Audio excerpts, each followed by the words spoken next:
cover serial killers, cons, lab-grown meats, even mental health. But tonight we're talking about something that affects millions of people around the world: addiction.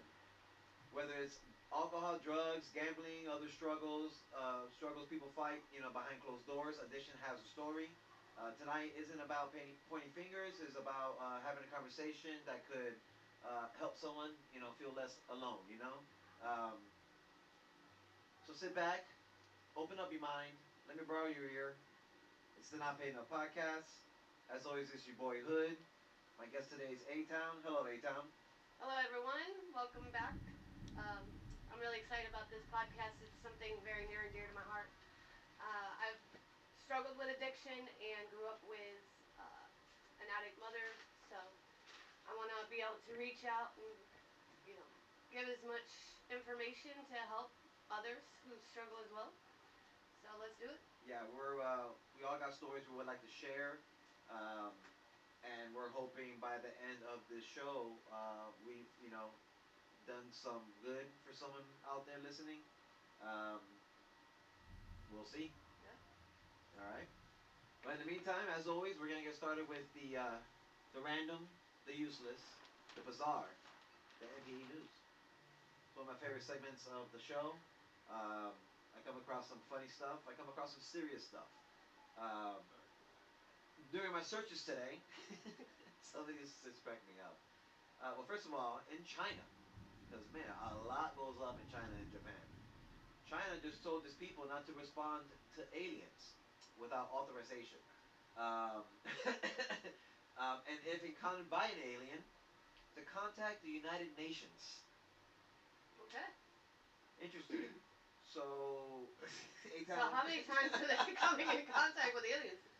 So right, so like it's down to the point to like where they have to. What is going on? I don't know. Why are they there and not here? I've been waiting. Do they live in the water? Is that the thing? Is that they're not coming from the skies? I mean, there might be other shit up there, but bro, We believe they're here. we believe a lot of the Uh, extraterrestrial is actually underwater, right? I don't know how many different. Yeah, no, honestly, I don't know how many different other podcasts we had about what's in these waters and or aliens and stuff like that. And I'm telling you, man, I can have them for freaking days, bro. There's just new videos and all that shit being posted and released by the government and apparently from the government, the Pentagon. I don't know. Some weird shit out there. Have you seen some of these videos? No, I have not. Like some of these UFOs flying in the air, like what Well, they look like, the shapes. I've seen sightings, if you will. You know, Yeah, people post pictures and like, how do you explain this? You know, things like that. weird stuff. Yeah, so if you come across an alien, folks, don't talk to them. Oh, I Contact the am. United Nations. I'm doing it. You're gonna do it. You'll talk to I've them. been waiting. Yeah, yeah. I ain't fucking around with no That's aliens. something I actually like. Really do want to do. I want to meet an alien. I'm like, yes, finally. Moving on. This one here, interesting stuff. We're gonna be talking about the five most horniest states in the USA. You said horny? Well, you heard right. Top five most horniest states in the USA. Please tell me Florida's on there. Of course, Florida's on that list. Florida's third. Florida's Not third on the surprised. list. Uh, this is some yeah, it's funny. Number one in first place, Nevada. Okay, yeah. Las Nevada. Vegas, right? Vegas has the highest searches per adult terms per capita. So yeah, Vegas makes sense, right? Sin City. Isn't that where all the prostitutes are? I mean, not they're in Florida too. They come in Yeah. third. They're also in Louisiana. They come in second. Really? Yeah. Orleans? Orleans, the Bayou State. Okay. It brings the heat with the spicy online appetite. I love that. Number four, Texas. Wow. Right? That's surprising for some Is reason. it really in Texas? I don't know. I don't know why Yeah. that surprised me. Everything's bigger in Texas, including their Yeah. search history. So, I mean, Texas. Number five, California. Okay, I could definitely see Cali California, on yeah. this, yeah. I'd see it higher on that list. Maybe second. Yeah. Yeah. Yeah. I would definitely put it higher, yeah. Yeah, they're keeping it wild online apparently in California right there. can't believe Texas beat out California. Oh yes, yeah. Hey, Texas does have like big party towns and stuff like that. So like, like the colleges and stuff like that. So like, I know like but the Gators rank up in there. Jacksonville, they're up there. That's no surprise right there. Next up, eighth round, and then we're gonna move on to the topic at hand. Some beer facts. These these beer facts I found interesting. If I can find it, because I can't get my stuff together here. But I found it to be pretty interesting. Maybe I'm wrong. Maybe you can correct us. We'll see. Fish and beer burns fat and boosts immunity. Fish and Fish beer? and beer. Fishing and drinking, or fish and beer? Not. I can see why you asked that question. Yeah. Not fishing. Not on the docks. No, fish with beer. Well, I cannot comment on that because I do not eat fish. Yeah, you So. don't eat fish, but I like fishing though. that's always a good time. That's always a good time. This is pretty interesting here as well. Beer and vaginas share the same acidity level. Really? Beer and vaginas. Very interesting. I like it. A pH of a 4.5, in case you're wondering. I wasn't. But Yeah. Just in case somebody's wondering. Like I got a Budweiser between my legs. You ever heard of beergasm? No. Beergasm refers to that little rush you feel after your first sip of a good beer. Beergasm. Yeah, that little. I've actually seen it before on a person, and it was actually not a good look. I didn't like the look of that beergasm expression on the dude when he drank. It was weird to me. I don't know. I'm looking back at it now. Was it just like he was? It was like orgasming, it was right? orgasm. Yeah. It was weird. That is weird. It was super weird. And I seen it and I was just like, yeah. I want to see myself out. So. Beer drinkers are more likely to reach 90 than non-drinkers. Well, I'm fucked then, right? Wow, I know that like wine is not necessarily bad for you. Does it count that I used to booze? Like, how does that work for me? I mean, maybe your beer intake back in the day lasted all these years, The intake was insane. I'm lucky to be alive today. I'm lucky to be healthy today. Yeah, you're doing well. Well, I mean, I'm not really healthy, but you're a lot healthier than most. A lot healthier than I was a few years back, that's for sure. Not drinking alcohol for 5 days can lead to health issues.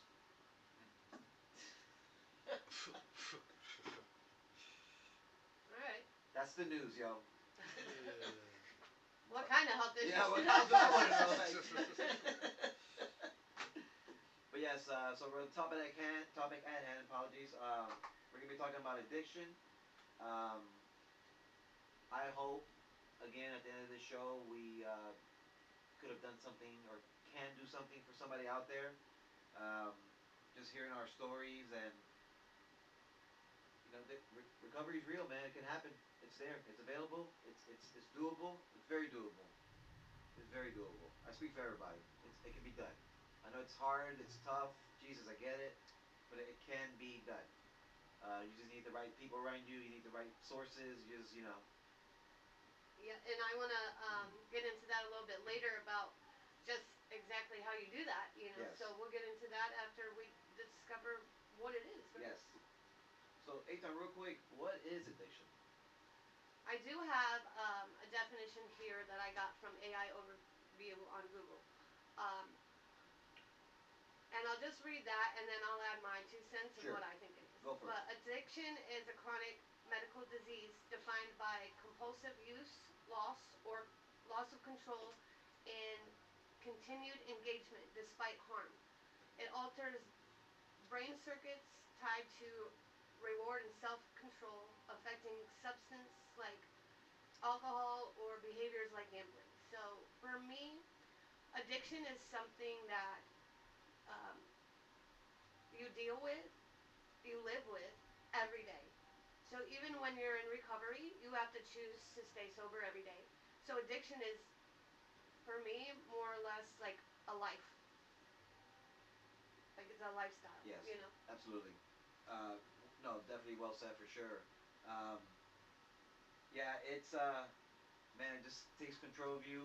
Um, and like I said something off camera, and it was like even the smartest people make goofy decisions when it comes to to addiction and stuff like that. So like, it doesn't make you any different than anybody else. Yeah, it doesn't discriminate. Right. That's for sure. It definitely doesn't. You know, we're all human here, and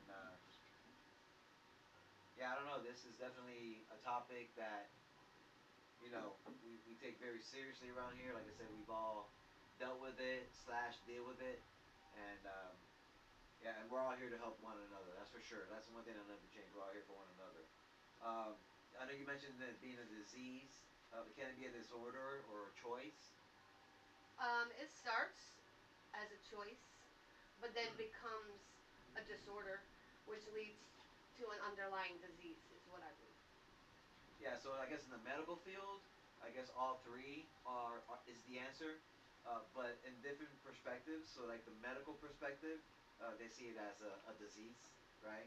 But from the mental health perspective, they look at it as a disorder, and then of the behavioral perspective, it's a choice, and the choice still matters. Even though it's not, the doctors telling you, that we think it's an addiction, but at the end of the day, you may not feel like that. You know what I'm saying? You'll not feel like maybe it's not an addiction because we had this talk briefly outside. Yeah.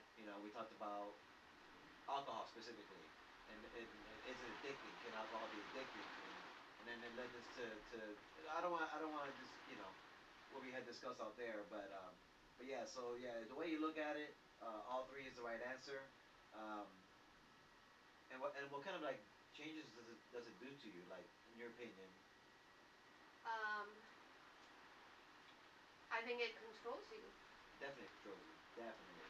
So it starts as a choice, but then once it takes over, you are no longer in control. Like it takes over your body, your life, and that's why I think eventually it became categorized as a disease, Yeah. right? Because it diseases your mind and your body and your life, and it hurts you and your health. So I definitely like that's the way I would look at it. Yeah. As I was doing my research, and then I'll hand it over to you. Um, it talks about the three main areas of the brain um, that addiction affects. And I was trying to remember the word the other day. So I have my notes here. What I was trying to say was the feel good center, so the reward system in your brain. It affects it. Um, so so obviously the brain naturally releases dopamine. Um, so what it does is kind of waters down that dopamine, so you don't no longer get it naturally. You get it basically from boozing. Like that's your Yeah, it releases endorphins and dopamine and yeah, all that. yeah. It's a false sense of reward, right?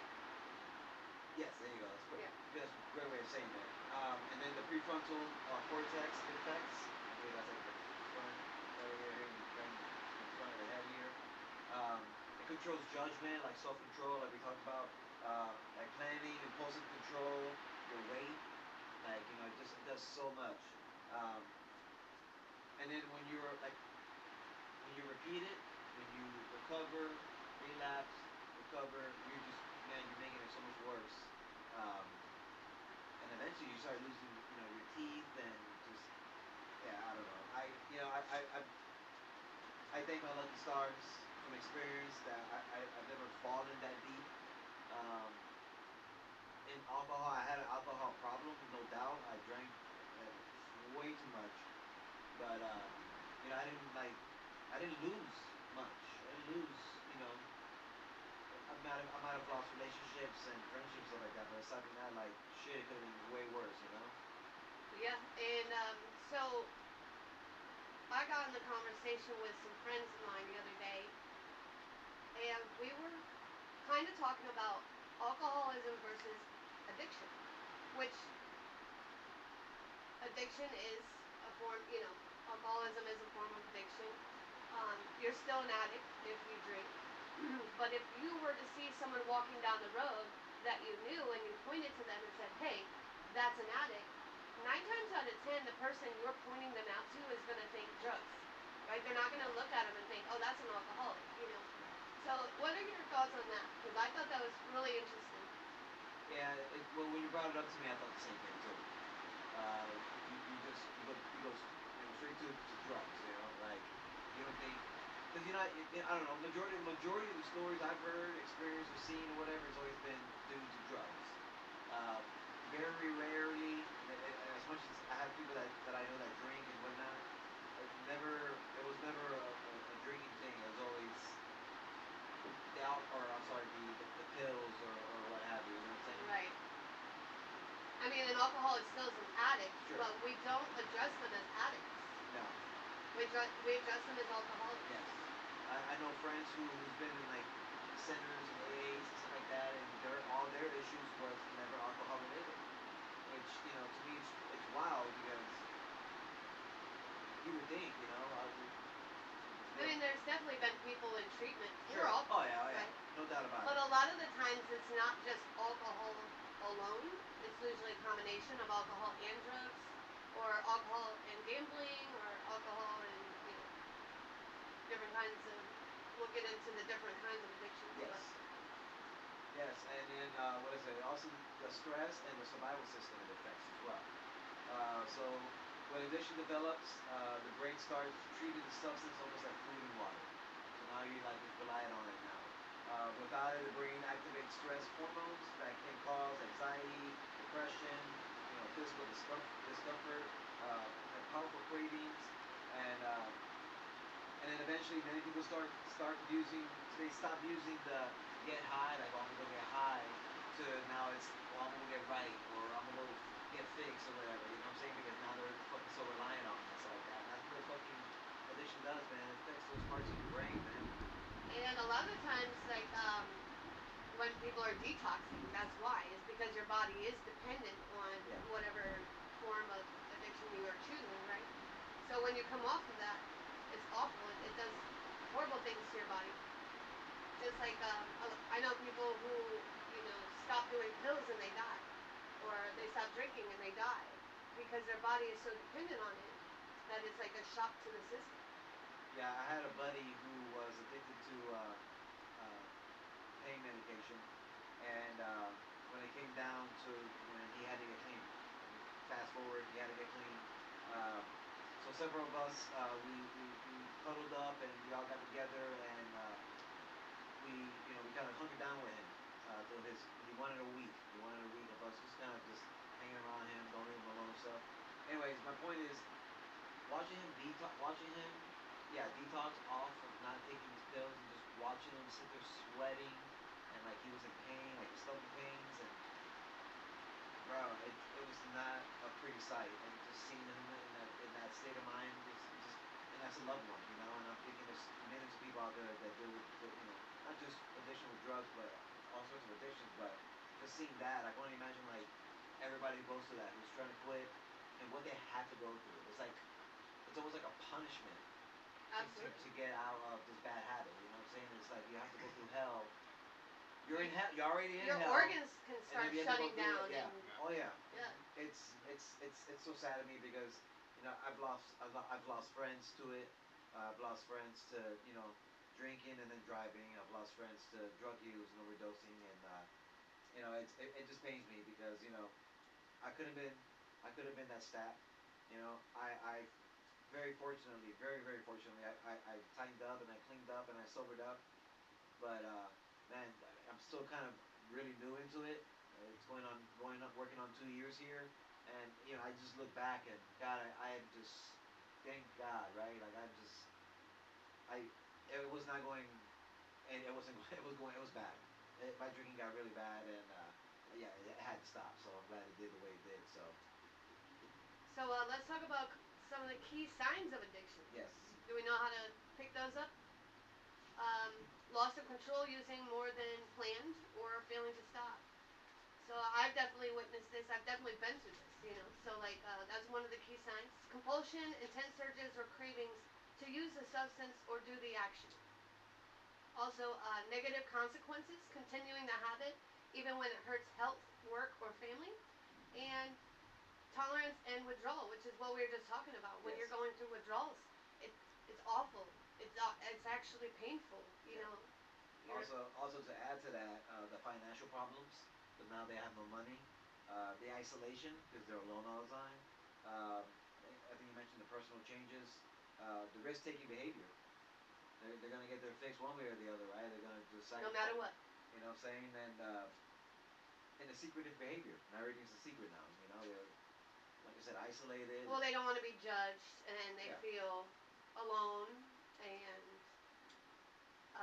it's a like alcohol is a depressant. Uh, whether you're doing uppers or downers, you can seclude yourself because you're embarrassed or ashamed. It all makes, it all comes Yeah. together and makes a pretty bad lifestyle. Yeah, the neglecting behavior and neglecting family. When that happens, when you're close to someone and all of a sudden they're not so close. Come on, like it's the writing's on the wall, right? I mean, Yeah, I mean, it's almost as painful watching a loved one struggle with addiction as it is withdrawing from addiction. You know. yeah. So I know I mentioned depending on it, and we're talking about addiction. What's the difference? Um, I would say addiction is the action, and dependency is uncontrolled. The dependence is the physical process. So Yeah. it's your body becomes accustomed to the substance, so it needs it to function normally. And then of course the addiction part is the brain disease. Again, it depends how you view it. I guess from your perspective, involving behavior characterizes by compulsive use despite negative consequences. I'm sorry, pardon me. Despite the negative consequences. Right. So regardless whose feelings you're hurting or whose pockets you're hurting, it's not gonna stop you from getting that fix there. God, that's so sad. That's so sad, huh? Man. Um, I don't know if we have covered all the types of addictions, We but I have do not. have We have not. I do have a little list here. We mentioned substance addictions, drugs, alcohol, nicotine, behavioral or process addictions, so compulsive actions or habits. Um, also, uh, both types change how the brain handles reward and pleasure, which we already mentioned. But some substance addictions, alcohol, nicotine, and tobacco, opioids, stimulants, cannabis, sedatives, caffeine, inhalants, and behavioral addictions, gambling, internet and gaming, shopping, food, sex or pornography, work, and exercise. And I was like, you don't really think about it that way, but you can be addicted to work. You can be addicted to going to the gym. Yes. I'm addicted to pickles, and that's food. You know? But you named off that list there. You mentioned cannabis, and that's my question. We were talking about this earlier, Uh, so let's open this yes. up. Chat, Joey's in the building. Yes, as well. He's over there sir. quiet over there. Yes, Joey's in the sir. building. Look out for our daily. It should be daily. Cause God, At this point, we should. Yeah, We look should. out for our weekly WWE podcast on the show here. Me and my partner Joey. Yes, sir. So look out for that. I think we're gonna start doing it on Wednesdays. Wednesdays now. So Cover up look out, yeah, Wednesdays. NXT and all that stuff. Yeah, look out for Wednesdays. We'll touch on the AAA's and the NXTs and all that jazz, but that's a Yes, sir. conversation for another day. Back to the topic at hand. So that begs the question. That's my question to you guys: is marijuana addicting? I say no, but I had friends argue with me about this. They were like, yes, it is. Like, I need to smoke in order to sleep. I need to smoke in order to do this. I need to smoke in order to do that. And I rebutted with marijuana is more of a medication. It's used as a medication for ADHD, Parkinson's, like you name it. So, is it the fact that you're addicted, or is it the fact that it helps you get through these, having severe ADHD or anxiety? And so I thought that I was like, it's a kind of a weird way to look at it, but it's almost a different type of need, right? Yeah, the way I look at it is, we know what marijuana is. It's a plant.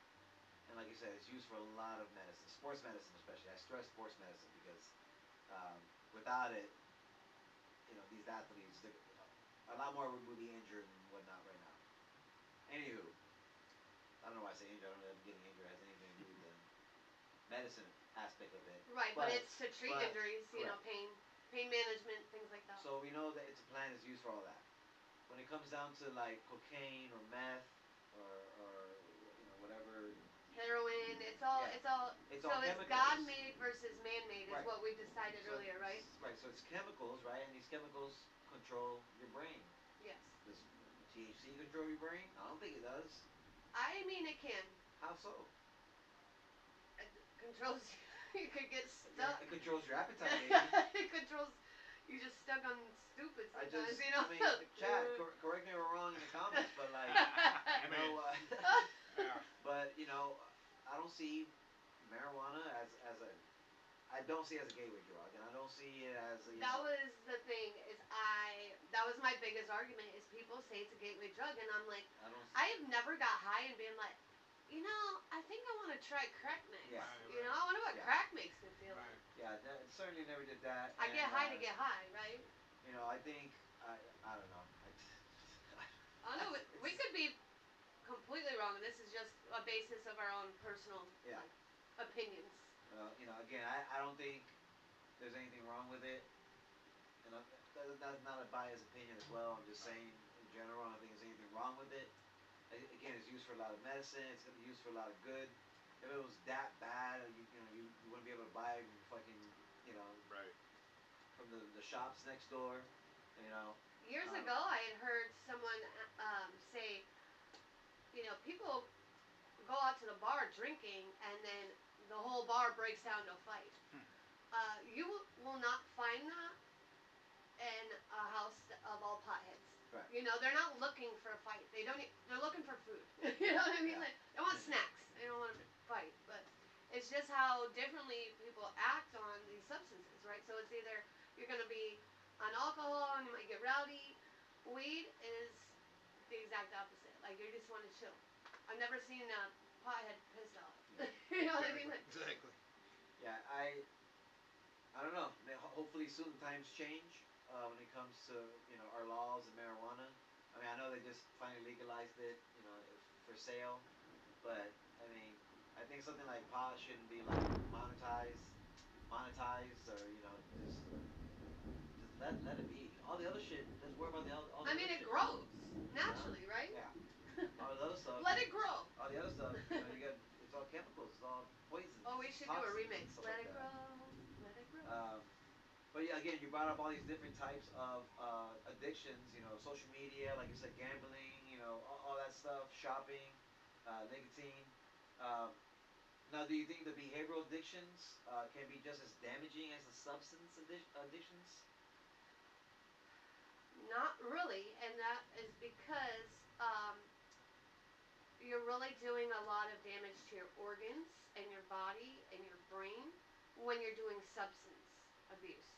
Um, I don't see where gambling or shopping or exercising is hurting your organs, right? I Is think that, it's not hurting the organs. I think when it comes to those that you just named out, I think it's more like neglect. That's when the neglect comes in because you're always at the gym, right? Because it's like you're playing video games all the time. What kind of harm are you doing if you're playing video games 24/7? What kind of harm are you doing? you're becoming lazy. Yeah, you're gonna Obesity. get is- obesity, Yeah. or you're gonna get Yeah. obese, and You lose muscle mass. and you don't you're wash weak, the dishes. Like I look Exactly. at it, I try to be funny with it, but I look at it all perspectives. It's like, okay, how can I can understand how shopping can be troublesome because you're spending all the goddamn money, Yeah. and you're probably buying shit you don't need, right? Right. The drugs, we obviously know what the drugs can do, the alcohol, but yeah, the nicotine, smoking cigarettes all the time, the vapes. Yeah. Yep. How can that be an Yeah. issue? Like, Yeah. again, Oh, it is definitely money, an issue. money, health, Money, health, yeah. right? Um, also, it takes up a lot of your time because I'm a smoker and I know that when I had quit smoking, I realized how much free time I had, and I was just like, well, what am I gonna do? Like, I was like, Yeah. I'm used to sitting, and smoking a cigarette for 5 to 7 minutes, like several times a day. Now I'm like, I can do anything I want. I have all this time. Yeah. Can I get that mic real quick?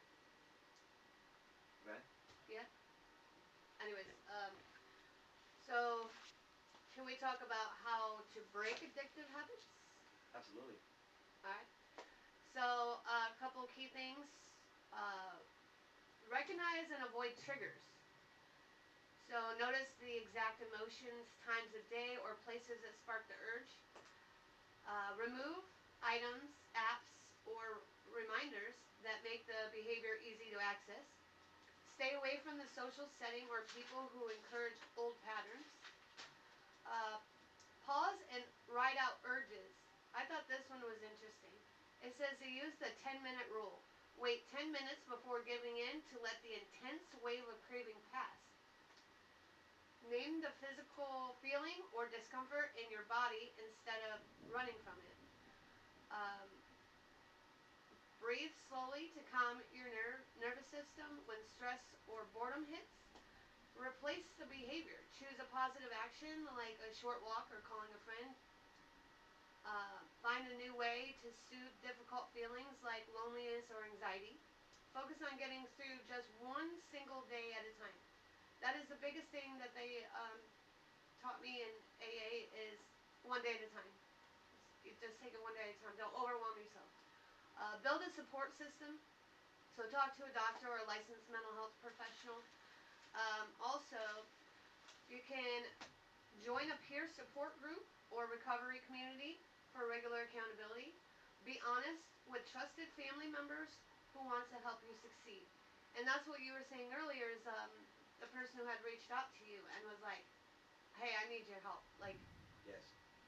so that's one of my favorites on here is just be honest with trusted family members. I'm struggling. I need help.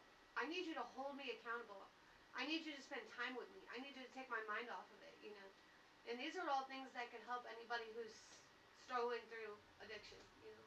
Yeah, I won't mention his name, but he was afraid of being alone during his recovery. During my turnaround, I was quite the opposite. I wanted to be alone, and I don't, you know, Well, because you were trying to not be around people that did the same thing, you know, and it's almost like you have to change your whole life, right? So yeah. you can't Well, I did. hang out with the friends that you used to hang out with in the Yeah. bars, And, you and, know, if and you're I trying to quit couldn't. drinking. Yeah, I spent a lot of times at the bars, obviously, and yeah, I wanted to be alone for most of it. I think because I didn't want anybody to see. I didn't know what to expect. I don't know what was gonna come of all this and the change and the new lifestyle and stuff. So hell, I was even nervous about that, let alone having going through this journey with someone by my side, which I mean I'm sure most of you would want, but I don't know. I think just being alone just kind of let me get through it and like let me get my thoughts through it and like let me kind of process everything and you know Then you don't have to be embarrassed or yeah, that as well. ashamed or, you know. That as well. I didn't want judgment. I didn't want like, oh well, this and that, because that's the fucking last thing you want to hear when you're going through that, uh, during that cleanup process. And what that shit was tough. That shit was tough. Yeah, And I've been there. yeah, and I did it. I managed. I pulled it off. I think I was 3 or 3.5 months sober before I kind of Started got reaching out. I got out of that funk. Yeah, then I started reaching out to loved ones.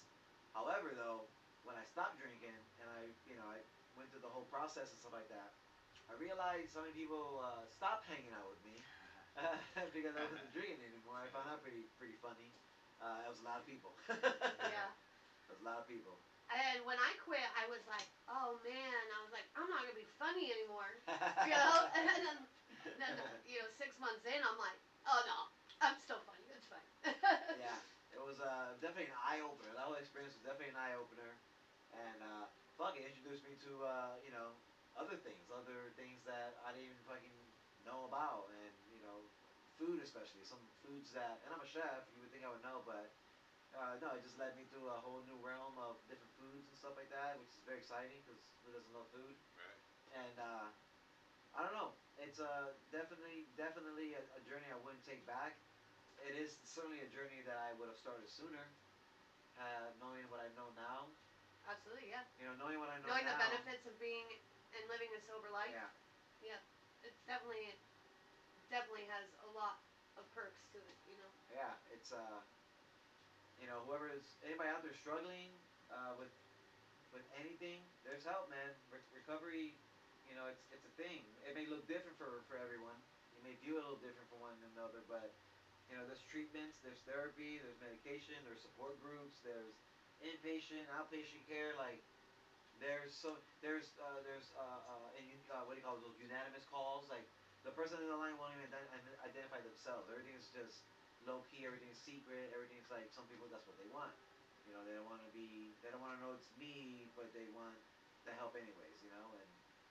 And there's ways. And if you relapse, listen. That doesn't mean you failed. It happens. This shit is hard, man. It happens more than you will ever know. And that's another thing I learned by going to AA is there's people that come in there and they're just like, well, I'm, I got 1 day under my belt now because they were up to 30 days and then they relapse and then they come back, Yeah. and they start over at square one. And it's 1 day at a time. Like, you just have to do it 1 day at a time. And if you do fall back into that pattern, you can restart as many times as you want. That's right. Yeah, it doesn't change a thing. It doesn't make you any different. The fact that you're trying to recover and get help, that in itself is a huge step. A huge step. Because most people won't pick up the phone. You know what I mean? And that's why they have sponsors in AA. It's someone that you can reach out to at any time when you're struggling. When you're on the fence of like, I'm just gonna do it. I'm just gonna relapse. I'm just gonna, I'm gonna have that drink. I'm gonna, do that drug. And I think that's beautiful that the system is set up that way. Hey, I'm here for you. I've been where you are. They're judgment free. They give the best advice. Um, I encourage it. Like, if you need help, find a sponsor. Go to AA. It's there for a reason. It's worked for years. Like, it's proven to work. The 12-step program has been proven to work. So they must be doing something right. Absolutely. And like I said, if you want to be unanimous with it, text somebody. Um, but there's so many different options, and I hope you and or your loved one, whomever is going through it, can find a safe haven, man. Can find a peace because, man, there's nothing wrong with being over here on the sober side. There's nothing wrong with it. I joke around a lot. I'm like, that's real boring, this and this. But listen, it's just jokes. It's nice. It's very, very comforting being over here because, I will say I've known you a long time, and you're definitely a lot calmer. Yes. Yeah, you're a lot more level-headed. Like you don't pop off as much, and you handle stressful situations a lot better. Um, I noticed that about myself too when I was in recovery. Is I was like, wow, I didn't just freak out over nothing. I actually calmed down. I thought about it, and calmly went through the problem. And it was like, wow, that was not as bad as I thought it was gonna be. Yeah, I think the hardest for me mentally was so the folks who did stick around after my journey or during my journey and all that still drank and stuff. They still partied. And for me mentally, the hardest part was getting back in those crowds and hanging out without drinking. It started with a Super Bowl party. It was the first challenge, I call it. The first challenge for me was I went to a Super Bowl party sober, and I was only sober like a month. So you can imagine how tough that was. Mhm. A few months later, me and a buddy of mine, we took a trip and we went to a Deftones concert. I did that sober. I've never ever been to a concert sober. It was the first concert ever that I've been to, and it was my favorite band. And not being able to party, it sucked, but I had such a good time. I had such a good time. Right. The following day, same friend and I went to a Orlando Magic game versus the Los Angeles Lakers. I did that without drinking. Again, tough. And this is like all like again. It was the Super Bowl a month later, and then these two events 3 months later, and then it was the one last thing was it was draft party. Then I went to a live draft party. I did that without drinking. That was tough. Yeah. That was really hard. And it wasn't even my draft party. It was somebody else's I was invited to. And the draft party was at a bar on top of it too. Yeah. So, and I remember bringing a date with me. It was our first date, and she wanted to come to this draft party with me, which was very cool. She was sober, and yeah, and she's at a bar at a draft party with me, who's trying to be sober, and we're just like, what a hell of a first date, huh? Like. Wow. Well, that was the thing is, I don't know if That I'm is just funny. blood for punishment or what is going on in my brain sometimes, but through my recovery, I still was a bartender. Ooh. I still went to the bar. Um, so straw tests of like, hey, is this got enough lemon juice? Or is it too sweet or whatever? I wouldn't even do that. Like as a bartender, I would have to have somebody else straw test my drinks because I never wanted to just taste that little bit of alcohol and go right back into full drinking. But I still went out to the bar for a social life because I didn't want to seclude myself and be home because I felt like that's where I would relapse. I don't know how that made sense to me at the time, but it worked for me, and I'm not saying it's going to work for everybody or that's what you should do, but me personally, it helped me through. I didn't feel alone. I still got to go out. I still laughed a lot. I drank little NA beers, like I got to hear live music. It wasn't that bad. I understand a lot of people wouldn't be able to do that, but like I said, maybe I'm just glutton for punishment. I did have this strange thing happen. So let's say, I don't know, I was like 6 months, 7 months sober, and then I got the craving. Like I got the craving all of a Out of sudden. nowhere, right? Out of nowhere. Yeah. Wow. And it was like, my first initial reaction was like, man, I haven't felt that feeling in a long time, and here I am Right. feeling it now. 7 months, 6.5 months, 7 months sober. I didn't relapse, but it was just too strange to me. And what do? I turned to chocolate. And if you guys don't know me, I've hated chocolate my entire life.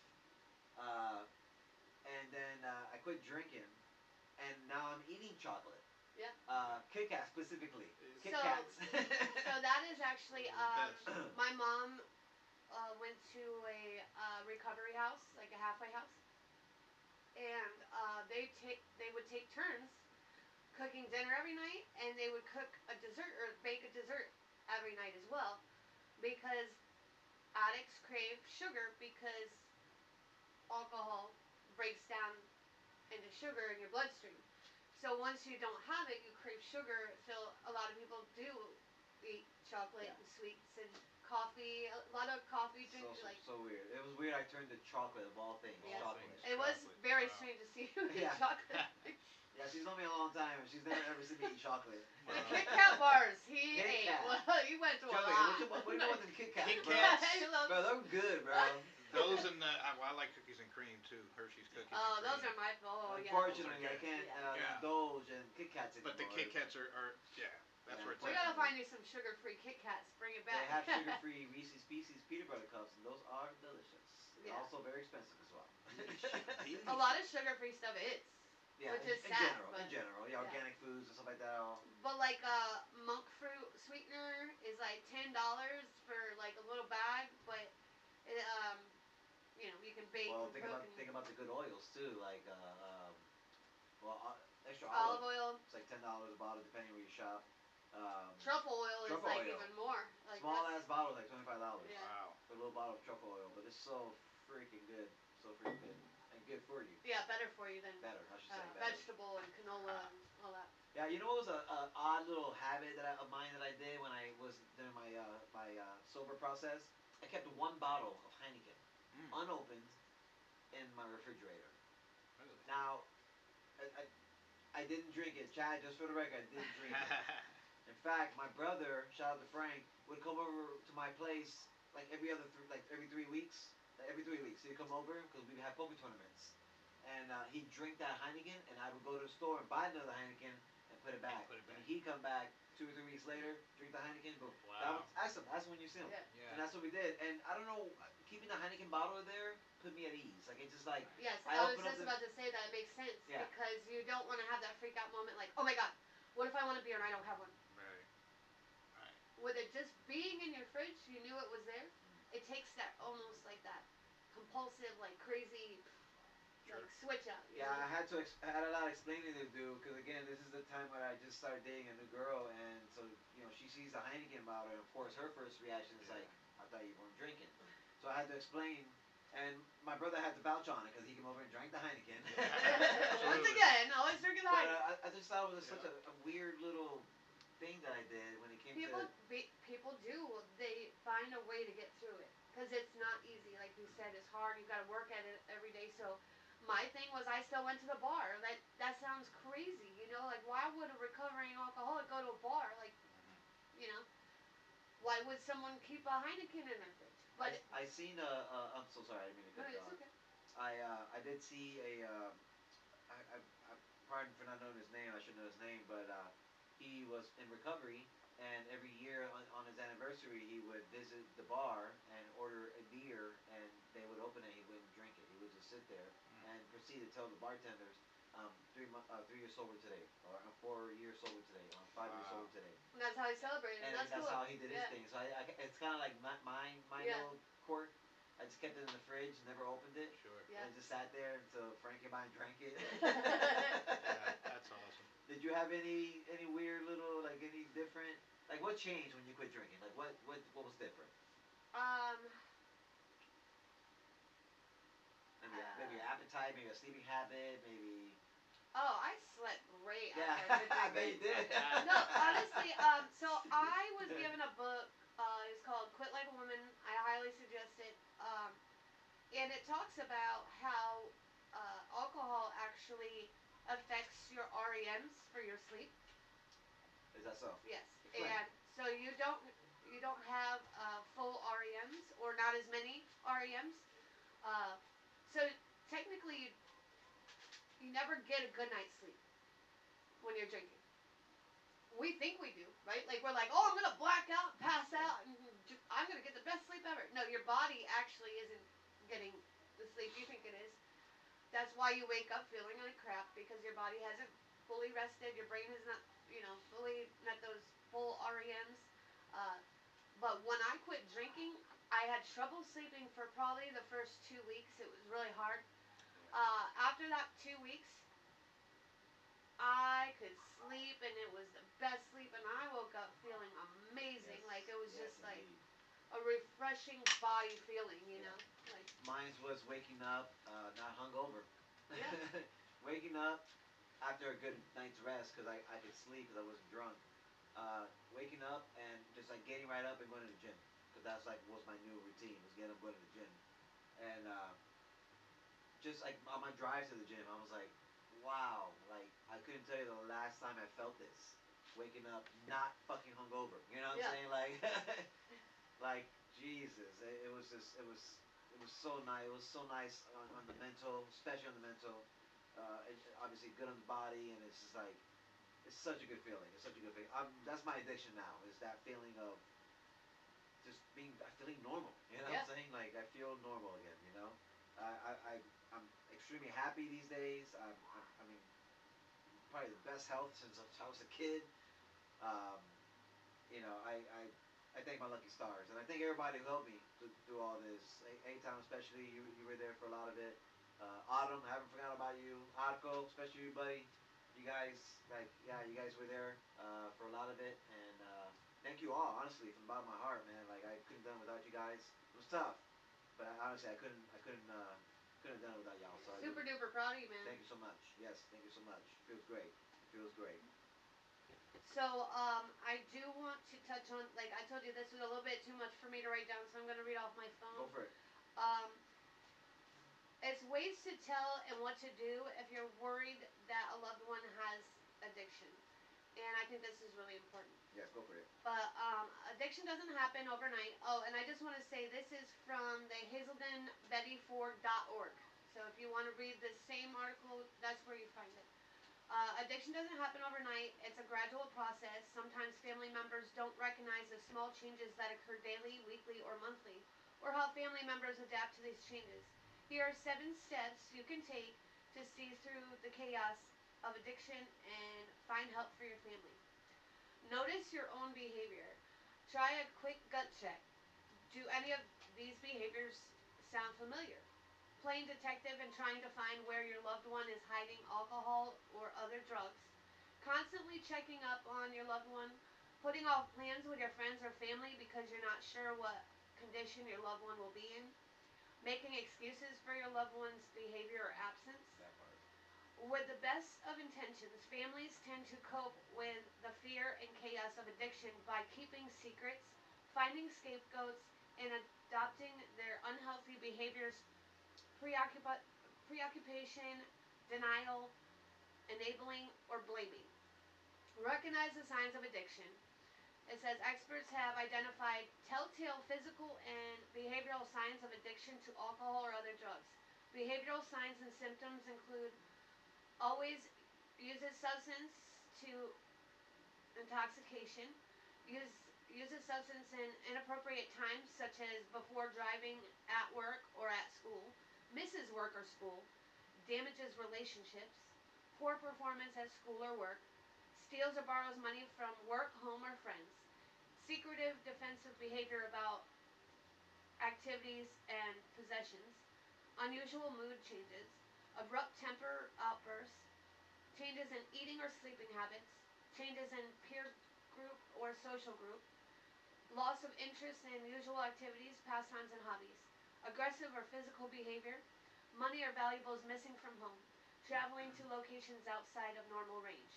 Physical signs and symptoms include rapid weight gain or loss, slow or staggering walk, inability to sleep or awake at unusual times, unexplained bruises or marks, glazed or red eyes, pupils larger or smaller than usual, blank stare, cold sweaty palms or shaking hands, puffy face, blushing or paleness, extreme hyperactivity, excessive talkativeness,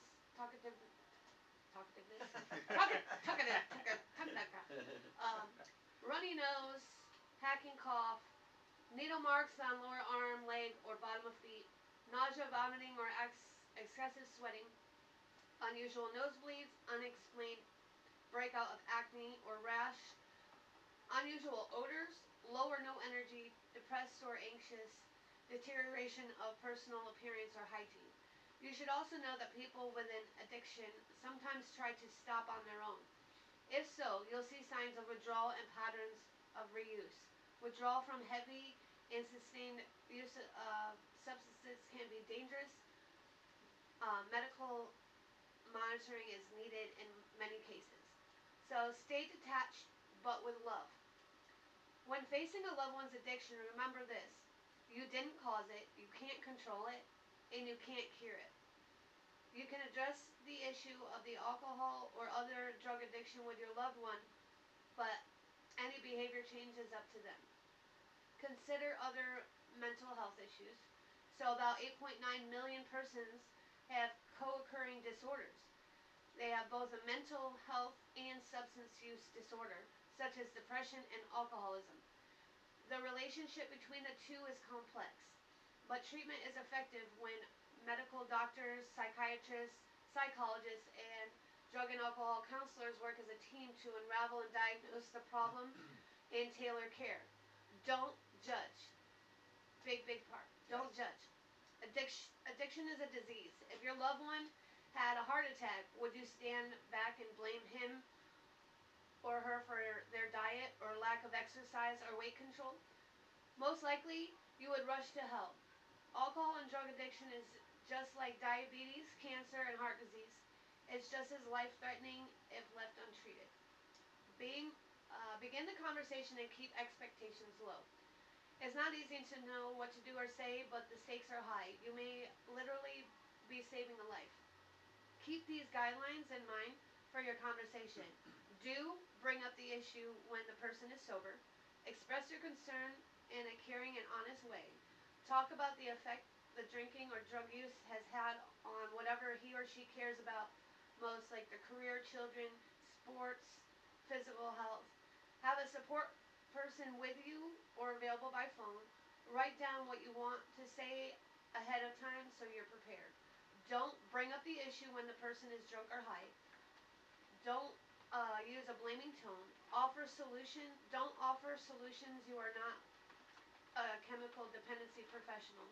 Don't try to change behaviors. Don't do this alone. Don't despair or take it personally if the conversation ends badly. You have planted a seed. And then it says when your loved one is open to professional help, start with a professional assessment. So that's the end of the article. I'm not going to go into all about the foundation. You can read it if you want. Once again, it's hazeldenbettyford.org.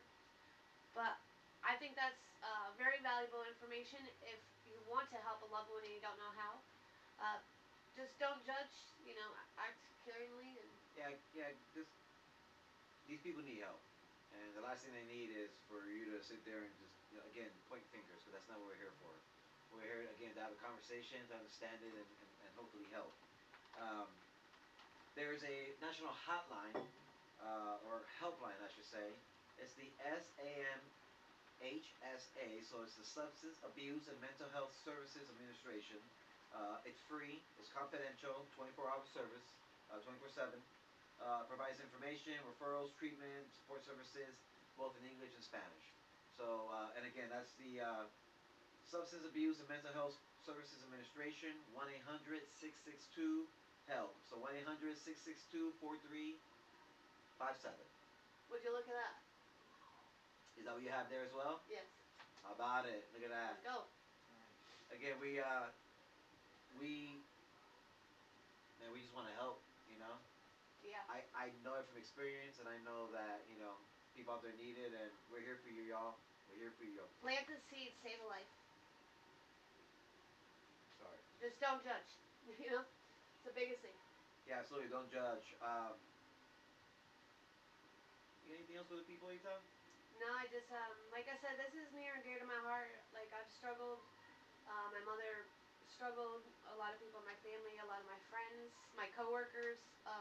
I've known a lot of people with addictions. Uh, we're not alone. We're not alone in addiction. You are certainly not. Even those who's come out of the dark, they're still there, man. They're there to help. They're there to lend a hand, and please don't be shy. Make the call. Send somebody a text. Something. Something. The biggest step is making the call, or reaching out, or just making it known. Like that's the big, huge step. And once you get that goal, that step going, get the ball rolling. The rest will fall through. Everything will fall exactly where it needs to fall. Yeah, it's just like addiction doesn't happen overnight. Recovery doesn't either. It's you just have to take it one day at a time. You know. Absolutely. Um, on that note, You guys enjoyed it. yes. Again, I wish we could share more, but we are working with time restrictions here. Um, again, reach out. If you know somebody, make the call for them. Let's get them some help. It's not an easy task, but it can certainly be done. It can be done. If today's conversation resonated with you or someone you care about, know this: addiction doesn't define a person's worth, um, and recovery is possible. And that's the thing I keep stressing right there. Recovery is very possible. And if you're struggling, reaching out for help is a sign of strength, not weakness. Remember that. Um, just do it, man. Just do it. Do it. Do it. Do it. Please. We love you all. We want everybody to be successful, content, and most importantly, healthy. For everybody from Not Paying Enough Podcast, it's your boy Hood. It's your girl A-Town. Joey back there. Yo. Somewhere back there over there hiding over there. Peace, y'all.